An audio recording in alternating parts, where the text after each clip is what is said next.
Hoy, en Bioconciencia.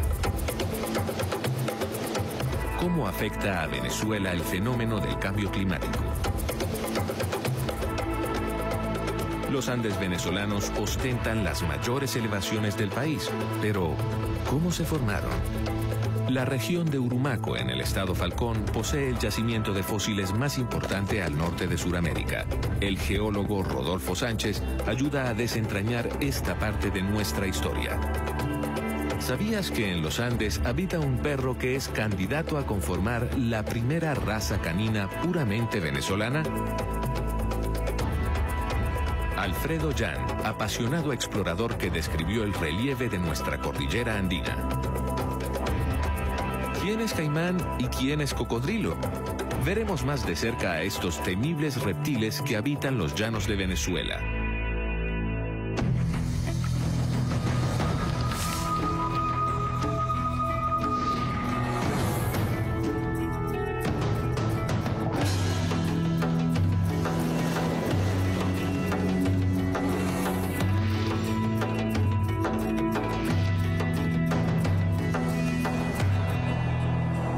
Fantasma atemoriza a la humanidad. Se trata de una amenaza que afecta a todos por igual y que arroja sombras sobre el futuro de todos los seres vivos. Tiene un nombre sencillo que paradójicamente encierra grandes complejidades. Es el cambio climático. Cambio climático no es lo mismo que calentamiento global, derretimiento de los polos o efecto invernadero, aunque todos esos fenómenos forman parte del cambio del clima. El cambio climático es la alteración en el patrón de variabilidad climática que afecta a nuestro planeta, debido en gran medida a la acción humana.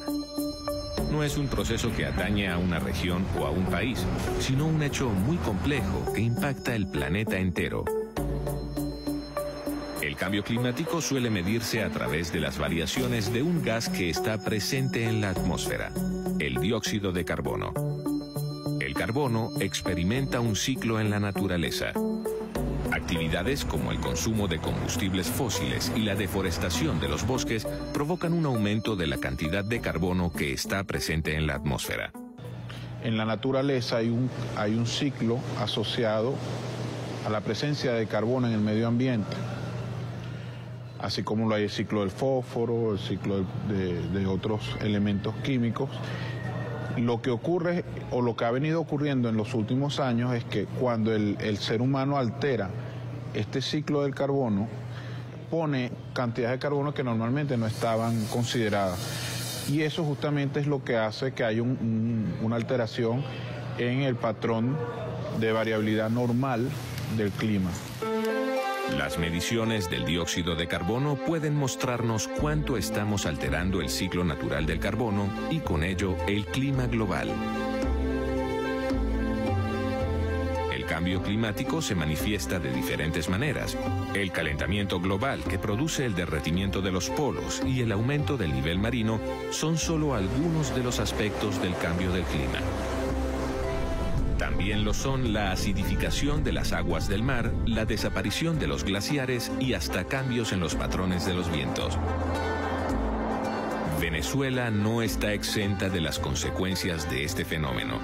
El cambio climático ha venido provocando alteraciones en la pérdida de bosques de galería en las zonas llaneras y costeras venezolanas y el aumento del nivel del mar que en un futuro inmediato sumergirá en sus aguas a algunas regiones de la costa venezolana.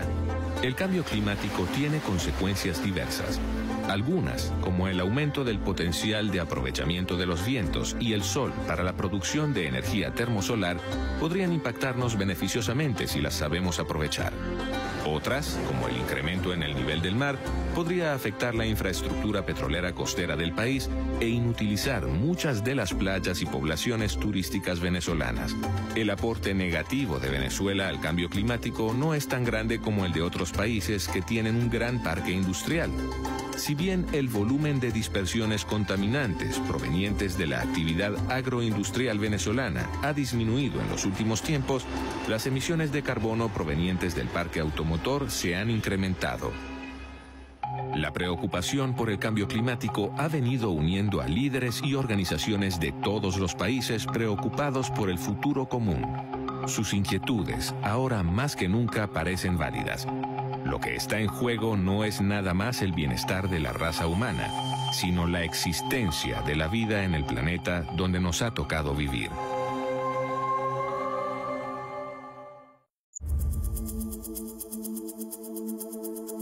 Los Andes venezolanos ostentan las mayores elevaciones del país, pero ¿cómo se formaron?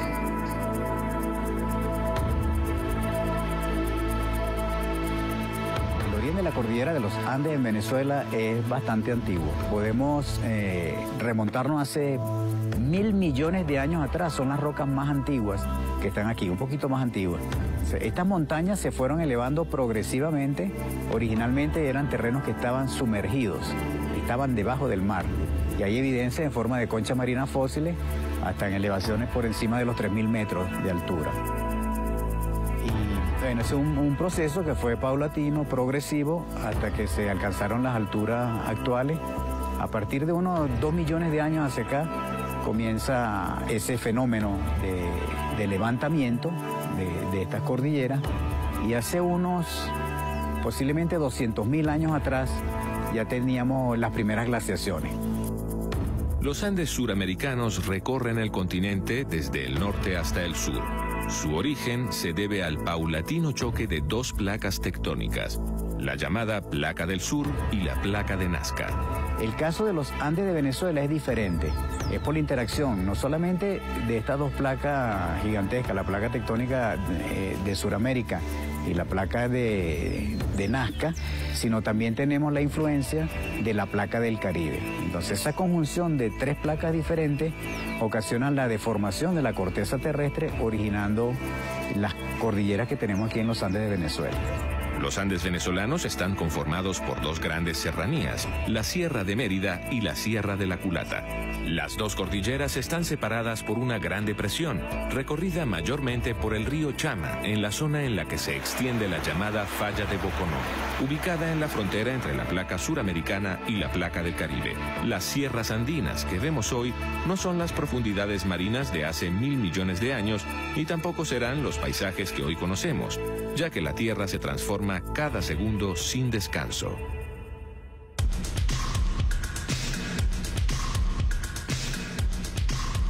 ¿Sabías que en los Andes habita un perro que es candidato a conformar la primera raza canina puramente venezolana?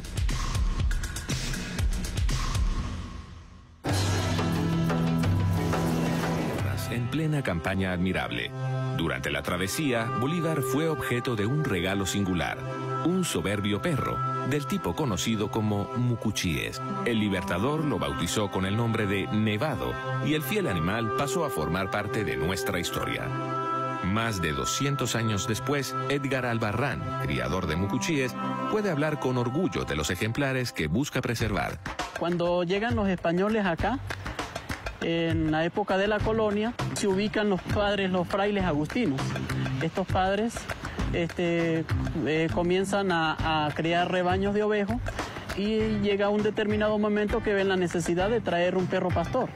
Y acá llega el pastor, el mastín de los Pirineos, el mastín inglés y el perro, el Terranova. Estas razas se cruzan entre sí y delinean ya un perro neo. Por supuesto, fueron cruzados con nuestro perro nativo. Nosotros, antes de que llegaran los españoles, ya teníamos un perro nativo. Este perro se caracterizaba por ser un perro de mediano tamaño, muy ágil, color tigracio, hasta donde lo describimos hoy en día era así. Claro, cuando se cruza con estos enormes animales, generan este ejemplar, que ya pasando 400 años podemos decir que delineamos una raza nueva. Se comenta la historia que cuando los españoles llegaron, donde habían pequeños grupos indígenas, habían algunos perros de estos nativos que ya estaban domesticados. Se caracteriza por esto, ¿eh? Este perro es un perro muy noble, de verdad que es muy noble, muy aguerrido, es un perro de gran tamaño, muy territorial, es muy fiel con su amo, es cuidador, y sus características, por decirlo, fenotípicas: el color blanco con negro, blanco todo, o blanco con beige, como tenemos acá este ejemplar llamado Sansón. Así es que se relaciona. Y hay una característica muy resaltante, un doble espuelón que manifiesta en su pata trasera, que es muy característico en los perros de montaña, que se utilizan para tener mejor agarre.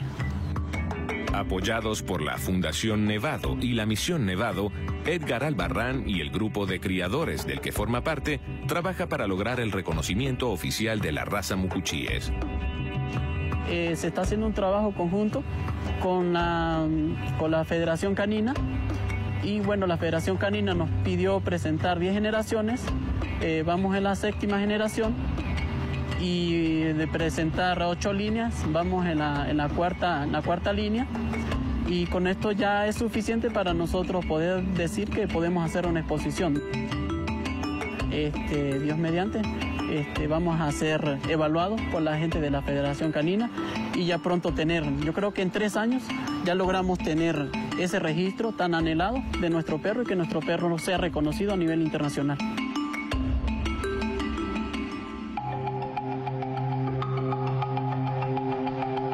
Pareciera difícil imaginar que alguna vez estas tierras fueron verdes y húmedas, habitadas por enormes animales. Urumaco, en el estado Falcón, es conocido como el mayor yacimiento de vertebrados fósiles al norte de Sudamérica. Un investigador local se encarga de desentrañar los restos de este pasado enterrado.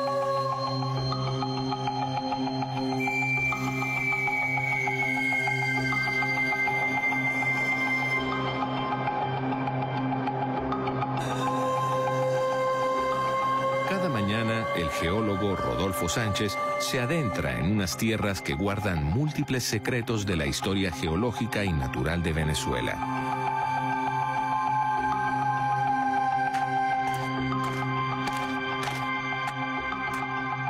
Soy geólogo, me desempeño como preparador de vertebrados fósiles para el Museo de Urumaco y la Universidad de Zúrich, de Suiza. Llevo ya muchos años trabajando aquí en Urumaco. Nací aquí en Urumaco, me crié en Urumaco, en este inmenso laboratorio que es de paleontología que es Urumaco. Bueno, y por muchos años he trabajado acá. Durante estos 25 años de trabajo en Urumaco, son muchos los hallazgos paleontológicos que ha presenciado Rodolfo Sánchez como testigo de primera mano.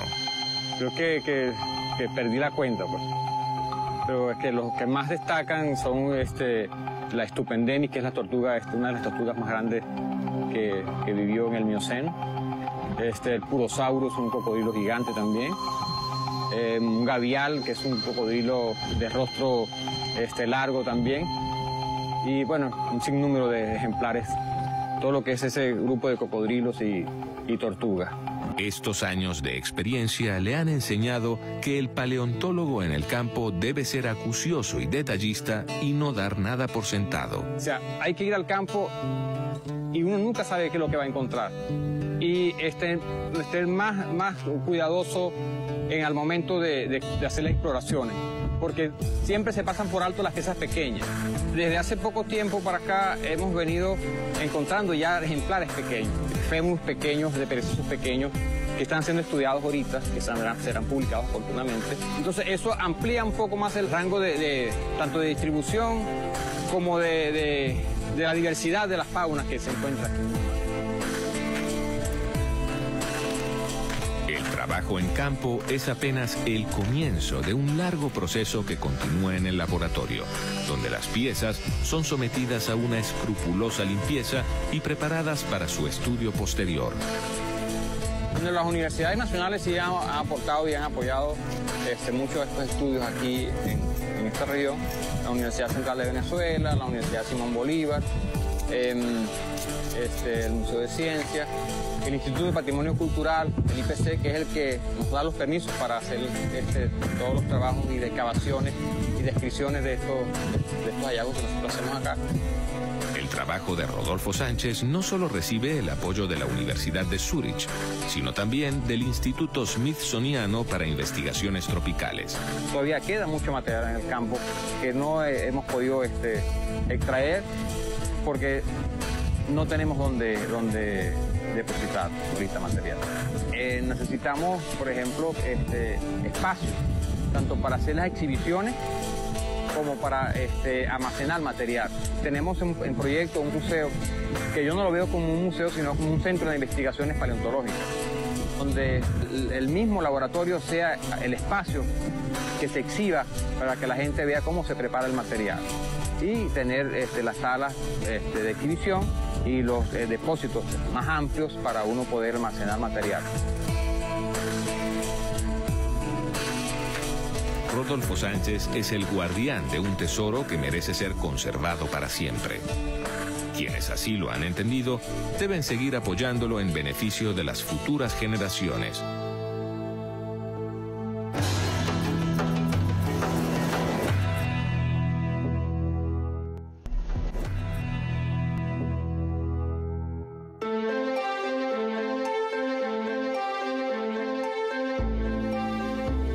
Los asiduos visitantes a la Sierra Nevada de Mérida saben que los picos más altos de la sierra son el Humboldt y el Bonpland.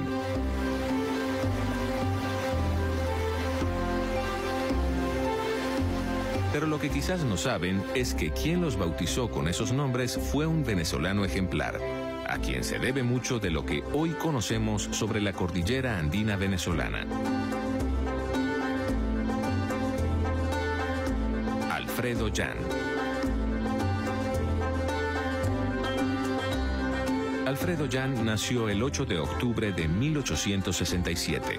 A pesar de haber estudiado ingeniería en Alemania, terminó dedicándose a la exploración del territorio venezolano, recabando y publicando información sobre geología, cartografía e importantes aspectos de las culturas indígenas. De su trabajo en la región de los Andes, destaca su exploración a la Sierra Nevada de Mérida, que el científico llevó a cabo en el año 1910. En enero de 1911, Jan alcanzó la cima mayor del macizo La Corona, que él mismo bautizó tiempo después con el nombre de Pico Humboldt, lo que hizo que a su pico gemelo se le llamara posteriormente Pico Bonpland. Intentó 2 veces escalar el Pico Bolívar, pero sin éxito. En el año 1931, Jan publicó la monografía Los páramos venezolanos, sus aspectos físicos y su vegetación. En ella describió con detalle la flora de los páramos andinos. Gran parte de este trabajo botánico lo llevó a cabo mientras se dedicaba al proyecto y construcción de obras ferroviarias en la región, y en particular durante la construcción de la carretera trasandina. En 1925, Jan publicó la monografía Observaciones glaciológicas en los Andes venezolanos. En ese trabajo, el explorador llevó a cabo una descripción minuciosa del Pico Bolívar y de las otras elevaciones mayores. En sus observaciones, Jan señaló que en las sierras andinas había ocurrido un retroceso glaciar del orden de unos 6 metros por año. El trabajo de Jan sobre la orografía de la cordillera andina constituye una obra monumental en la cual el científico reseña todas las máximas elevaciones de la región y determina la altura de sus principales picos. Es tal la magnitud de esta obra que muchas de las mediciones que hizo el explorador siguen siendo válidas hoy en día. Alfredo Jan fue un venezolano ejemplar, y su legado permanece y permanecerá para las futuras generaciones. Un ejemplo de lo que los habitantes de su tierra pueden brindar a su país y al mundo. Los llanos inundables venezolanos cuentan con algunas especies que parecen sacadas de un libro de aventuras.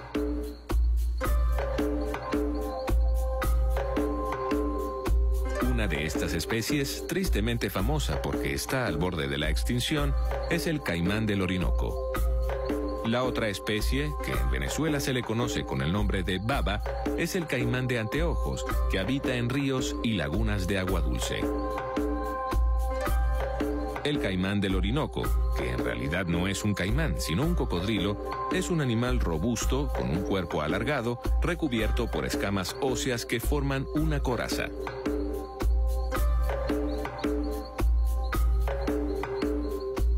tiene una larga cola musculosa y sus patas delanteras, que tienen 5 dedos, son bastante más cortas que las traseras. Las patas traseras tienen 4 dedos con membranas que favorecen el desplazamiento del animal en el agua.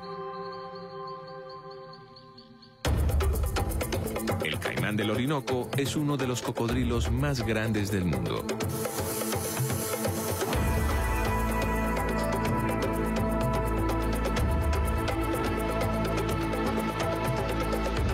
El caimán de anteojos es pequeño, puede llegar a medir 3 metros a lo sumo.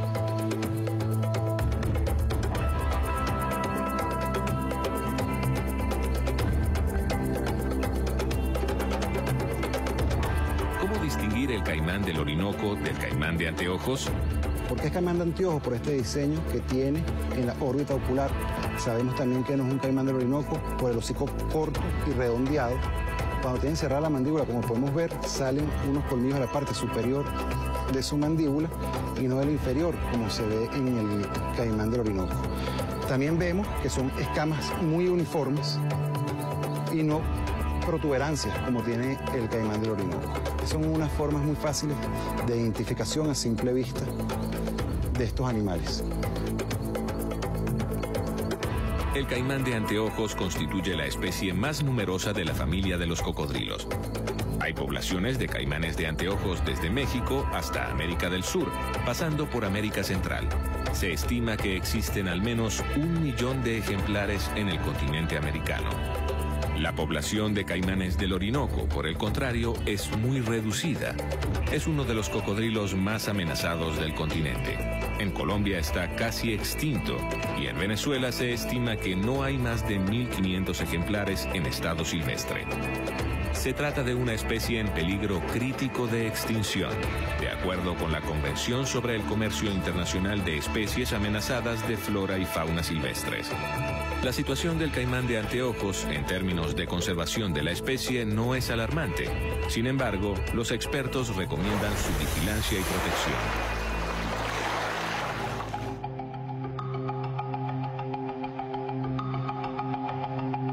El caimán del Orinoco requiere de programas de protección activa, como la cría de ejemplares que luego son liberados de los criaderos y restituidos a su ambiente natural.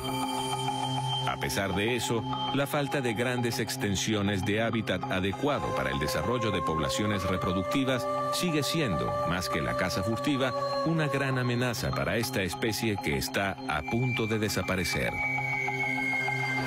Caimanes del Orinoco y caimanes de anteojos forman parte de un acervo que debemos preservar.